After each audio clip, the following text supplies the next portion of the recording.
মনে কিছু করবেন না, না না অসুবিধা নেই, বলেন। ভিতর থেকে মানে স্মরণশক্তি গেছে কমায়, হ্যাঁ, এটা কেউ বুঝবে না। আমি এখন নিজের জিনিস নিজে রাখে নিজে পাই না, আমার কথা বলতে হয়তো একটু ভুল হবে, ক্ষমা করে দিলেন, ঠিক আছে? আচ্ছা, যাই হোক, আরসিএম করতো। আমি কিন্তু কোনো ধ্যান দিই না, আমার কোনো নেশা নাই, কোনো ধান্দা নাই। আমি বেকার যেমন ছিলাম বাড়িতে ওরকমই ছিলাম।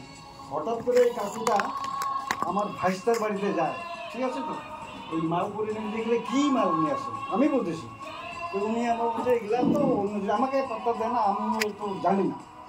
তো ওই ভাইস্তাটাকে মালগুলা বাইর করলো, করার পরে এইটা আরসিএমের মাল, এইটা কী হয় বললো, এই জিনিসটা খাই দেখেন, এই তেল বা হলুদ লবণটা এইসব গুণ আছে, 3টা জিনিসের কথাই বললো। তারপরে আমি চিন্তা করতেছি, আমি তো দোকানে মাল খাচ্ছি, এত মাল তো আমার দোকানেও লাগতেছে, এইটা মাল আমি না খাইতো। আচ্ছা, এই লোকটা যে ছেলেটা বলতেছে, আচ্ছা কয়েকটা মাল আমি নেই। তারপরে ওনাকে বললাম তাহলে দাম কত?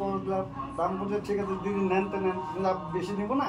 ওই 2টা না কয়েকটা সাবান নিলাম, আর তেল নিলাম 4 প্যাকেট, আর হলুদ লবণটা পরীক্ষা দেখাবো ঝরঝর একদম।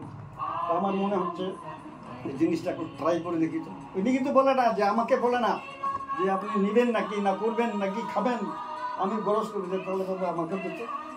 তা আমাকে তেলটা দিল, আর লবণটা দিল, হলুদটা দিল, আর যেন কয়েকটা জিনিস আবার শ্যাম্পু ট্যাম্পু নানা রকম নিল। কতজন 3000 টাকার মাল আমি নিলাম। ঠিক আছে, আমাকে দোকানে খাইতে হয়, তা আমি এই নেয়ার কাছে খেয়ে দেখে, তারপরে এই নেয়াকে কয়েকটা বললো যে হলুদটার গুণ এই, লবণটার গুণ এইটা, আর তেলটার গুণ এইটা। ঠিক আছে, তাহলে আমি বৌমাকে বলে দিলাম যে বৌমা আজকের থেকে এই তেলটা, এই হলুদ, এই লবণ ব্যবহার করবো খাওয়ার মধ্যে, আর সামান টামান যা যাবতীয়গুলো পরের কথা, ওগুলো তো প্রমাণ পাওয়া যাবে না, তো ওই থেকে বন্ধ করে দেবো। বৌমাকে বললাম বারবার উল্টা পাল্টা করবেন না, তাহলে কিন্তু আমার কাজ হবে না। তেল বন্ধ করে দিলাম, দোকান থেকে কোনো জিনিস আমি সব বন্ধ করে দেবো, ইনার জিনিস ব্যবহার করা শুরু করলাম। খাইতে খাইতে 1 মাস পরে দেখতেছি আমার পেটটাতে যা ডিস্টার্ব ছিল একটু হাওয়ায় আসতেছে। তখন আমার মনের বিশ্বাসটা আসলো যে না, গুণ আছে, এই জিনিসটা আমরা করি। তো মনে মনে আমি কী করলাম, এনাকে মনে মনে রাখি দিলাম আর কি, যে সামনের মাসে আমি এটা এর কাছে নিব।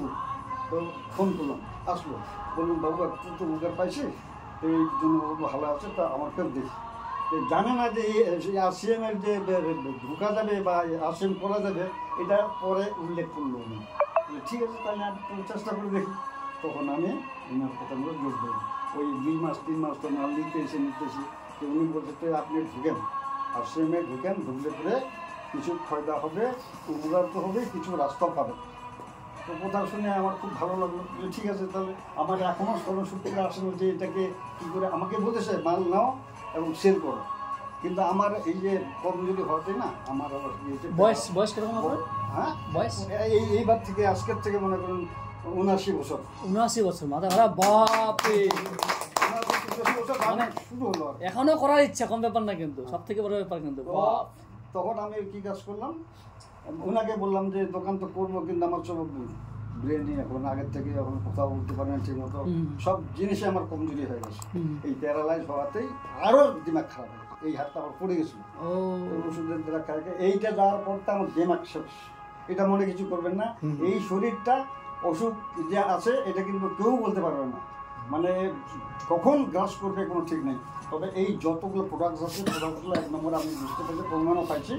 তবে এইটা যদি ব্যবহার করার পরে আশা করা যায় আরও বোধহয় 2 বছর 3 বছর বাঁচবে ভালোভাবে।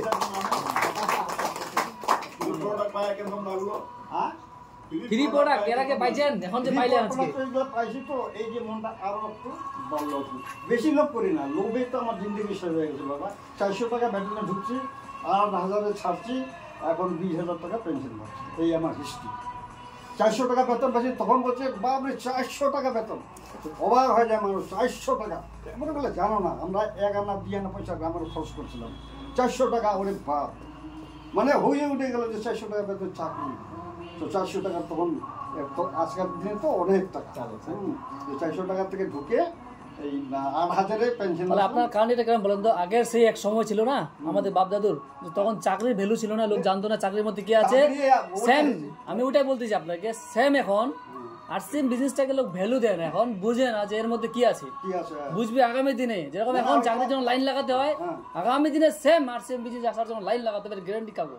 না এই কাগজটা যে হিসাবটা দিল, হ্যাঁ। এই হিসাব যদি আগে এগুলা এই ছিল না তো আর সেম ছিল না। ফোন ছিল না, চিঠিতে সব চিঠিতে দায়িত্ব আসতো, এগুলা আগের দিনে ছিল না। এখন তো আমার নাতিটা এতটুকু না দেখছে, ও যা ফোন চালায় না আমার বাবা ওর হিম্মত দেয় আমার মাথায় ঢুকে। এইগুলা মনে কিছু করো না যে ঘুরবো, বর্তমানকালে আমি ওদের কাছে ছোট এবং ঘুরবো। আজকে আপনাদের কাছ থেকে আমি খুব নত, কেন যে আমি কিছুই জানি না। যা ছিল ওই আগের জামানায় ছিল, এখন ওই জিনিস আর নাই, সব পরিবর্তন হয়ে গেছে, এখন আমাদের মাথায় ঢুকে না। এটা মনে কিছু করেন না। এই জন্য বলছি যে যা কাজ ধরছেন এই কাজগুলা যদি আগে যান, আরো কয়েক ভাইকে আরো নিতে পারেন, একদম। আরো ধন্যবাদ, আরো ভালো। হ্যাঁ, রাস্তা খারাপ না, খুব পরিষ্কার রাস্তা। এই রাস্তা সবাই পায় না, সবাই মনোযোগ দেয় না। একদম। এইটা যে যাচ্ছেন না, আরো 10 ভাইকে আগায় দেন। একদম। আমি তো পারবো না, কিন্তু আমিও চেষ্টা করবো। আমাদের মিশন এখন কি বলেন তো, আরসিএম বিজনেসটাকে আমাদের জন তক পৌঁছাবো এই কারণে, কেননা বেরোজগার এখন প্রতিটা লোক, প্রতিটা ফ্যামিলিতে বেরোজগার বাড়ি যাচ্ছে, লোকের সংখ্যা প্রতিদিন জনসাধারণ আমাদের কি বাড়তেছে না, কিন্তু জব কমতেছে। যার জন্য আমাদের মিশন হচ্ছে আরসিএমটাকে আমরা লোকের বাড়িতে পৌঁছাবো, রোজগার দেওয়ার চেষ্টা করব, লোককে সুস্থ করব, বাড়ি বাড়ি এখন অসুখ। এই মিশন নিয়ে আমরা কাজ করছি এখন। এই আগে বড় চেষ্টা করুন, সবচেয়ে ভালো। একদম। আচ্ছা, আমার বক্তব্য এখান থেকে শেষ। ওকে, ধন্যবাদ। কাগজ তালি হোক।